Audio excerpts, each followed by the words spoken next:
विठ्ठल व धाराशिव कारखान्याच्या संचालकांनी घेतली शरद पवारांची भेट. दिल्लीत निवासस्थानी भेट, चांगलीच चर्चा रंगली.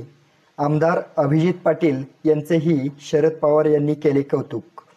आज दिल्ली येथे देशाचे नेते, राष्ट्रवादी काँग्रेस शरदचंद्र पवार पक्षाचे खासदार शरदचंद्रजी पवार यांची पंढरपूर येथील श्री विठ्ठल सहकारी साखर कारखाना व धाराशिव साखर कारखाना यांच्या संचालक मंडळांनी सदिच्छा भेट घेतली. यावेळी सोलापूर जिल्ह्यातील सर्वांगीण विषयावर सखोल चर्चा करण्यात आली. ऊस, केळी, द्राक्षे, डाळिंब, केळी, AI संशोधन यावर सविस्तर चर्चा करून पवार साहेबांनी मार्गदर्शन केले. श्री विठ्ठल सहकारी साखर कारखान्याचे विद्यमान चेअरमन तथा माढा विधानसभा मतदारसंघाचे आमदार यांना व्हिडिओ कॉलद्वारे संपर्क करून मतदारसंघातील करत असलेल्या कामांविषयी तोंड भरून कौतुक केले. अधिवेशनामध्ये अभ्यासपूर्ण प्रश्न उपस्थित करत आहेत यांची दखल देखील पक्षाचे राष्ट्रीय अध्यक्ष शरदचंद्रजी पवार यांनी घेतली.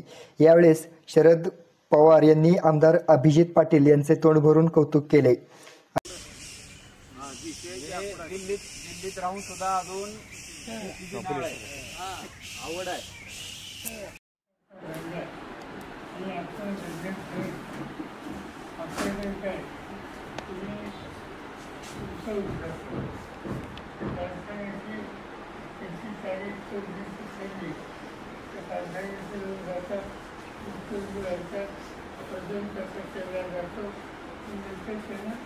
पैसे दिले